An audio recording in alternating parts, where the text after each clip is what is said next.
Jangan lupa untuk subscribe YouTube channel Metro TV News dan nyalakan notifikasinya.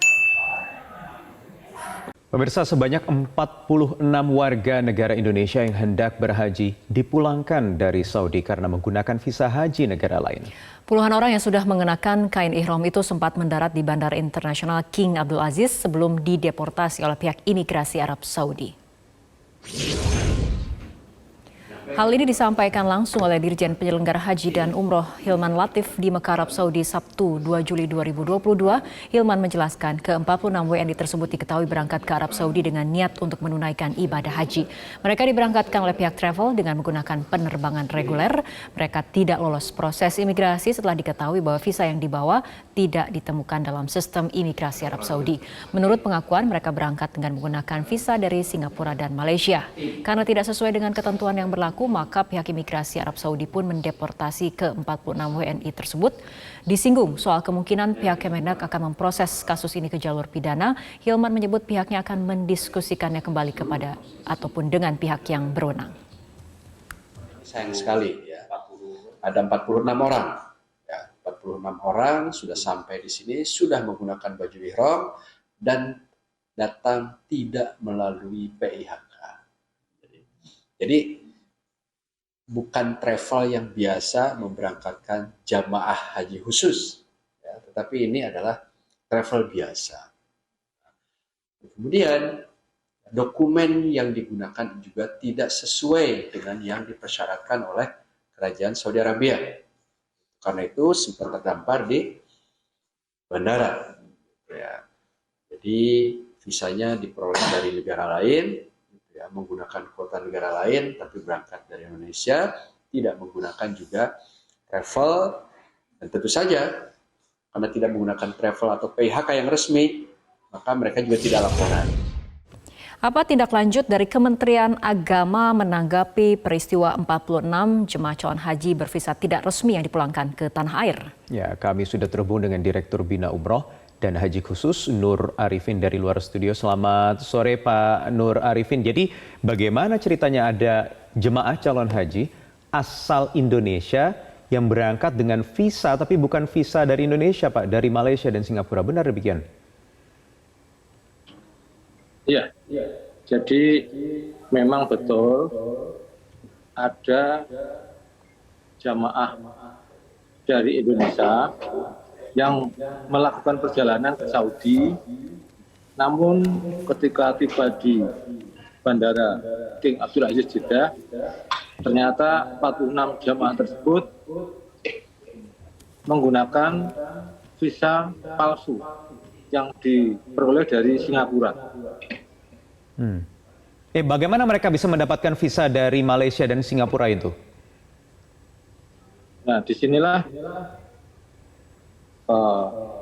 permasalahannya adalah ada travel yang menjanjikan kepada jamaah, meyakinkan kepada jamaah bisa memberangkatkan haji.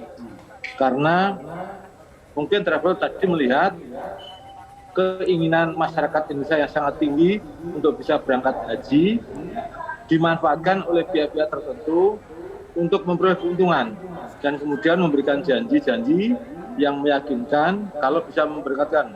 Tapi ternyata karena kondisi saat ini memang visa untuk kuota resmi, reguler dan haji khusus sudah terbagi dengan habis dan kemudian ada visa mujamalah. Nah, mereka menggunakan segala cara yang di luar. Sisa apa Pak? Mohon diulangi Pak. Sisa apa tadi Pak? Jadi kami sampaikan visa haji itu ada kuota dan non kuota. Nah, visa haji yang kuota itu terbagi dalam dua jenis, yaitu visa haji reguler dan visa haji khusus yang diselenggarakan oleh Kementerian Agama. Nah, yang non kuota visa itu non kuota itu ada namanya visa mujamalah.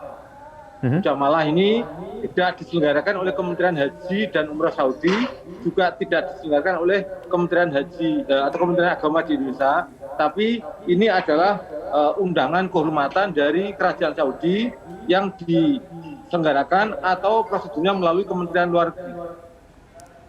Oke, Pak, 46 jemaah calon haji ini gagal untuk menunaikan ibadah haji dan kemudian sudah dipulangkan. Berapa sebetulnya biaya yang sudah dikeluarkan oleh para jemaah calon haji dengan visa yang tidak resmi ini?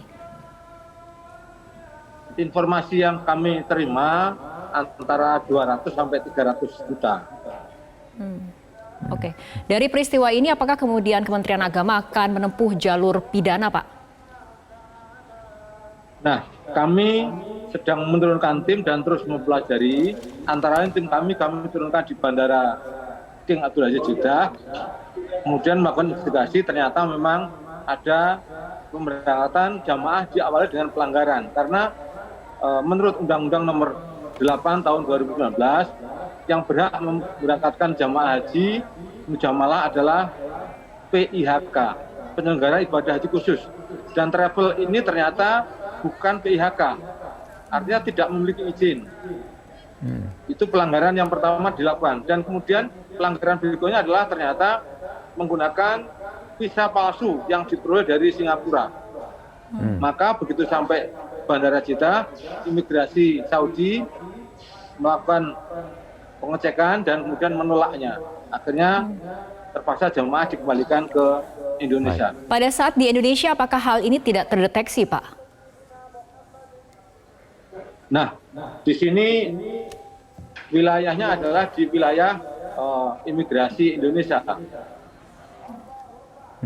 Pak Nur, saya ingin coba kembali ke untuk jalur haji non kuota yang tadi Anda katakan ini, seharusnya ini undangan, Pak, ya?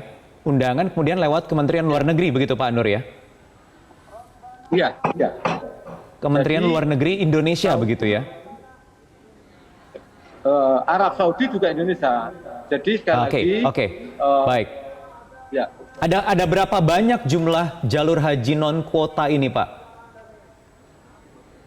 Ini yang tidak diinformasikan oleh Arab Saudi. Yang diinformasikan adalah kuota saja. Peruntukannya untuk siapa, Pak? Jalur non kuota ini peruntukannya biasanya untuk siapa? Peruntukannya adalah untuk kelompok masyarakat yang mendapat kehormatan dari Saudi, misalnya tokoh-tokoh ormas keagamaan, kemudian tokoh-tokoh penting di Indonesia, sesuai dengan kebijakan pemerintah Saudi. Oke, tapi itu diperjualbelikan, begitu Pak? Nah, pada dasarnya memang visa mujamalah itu gratis, di awalnya gratis, total dibiayai oleh pemerintah Saudi, baik visa, transport, sampai akomodasi di Saudi, bahkan disambut oleh pemerintah Saudi, oleh beliau khusus. Tetapi gratis intinya begitu ya Pak, haji gratis intinya begitu ya, seharusnya. Iya. Tetapi ini malah diperdagangkan begitu, diperjualbelikan sampai ratusan juta tadi. Ya, dalam perkembangannya demikian. Pak Nur, mengenai travel tadi yang memberangkatkan 46 jemaah calon haji ini kan kemudian tidak termasuk dalam PIHK. Sampai saat ini apakah kemudian pihak Kementerian Agama sudah melakukan tindak lanjut terhadap travel ini? Ya, sudah kita lakukan dan terus dalam proses untuk pendalaman, dikumpulkan bukti-bukti yang cukup sehingga kita bisa memberikan sanksi sesuai dengan peraturan perundang-undangan. Baik, Pak Nur, mungkinkah ada jamaah calon haji lain di luar ke-46 calon haji yang dipulangkan ini Pak yang menggunakan jalur serupa? Kami harus bicara sesuai dengan fakta dan laporan yang bisa berkekuatan hukum, sehingga kami tidak boleh menduga-duga. Mohon maaf. Baik. Jadi artinya ini patut juga ditelusuri begitu ya Pak ya, karena ada jalur haji non kuota yang seharusnya ini diberikan lewat Kementerian Luar Negeri kedua negara, kemudian ini hanya sifatnya undangan dan gratis, tidak bisa diperjualbelikan. Nyatanya ada Pak ya. Baik, kami coba akan terus pantau perkembangan dari peristiwa ini. Terima kasih Pak Nur Arifin sudah bergabung bersama kami di Prime Time News Metro TV. Selamat malam.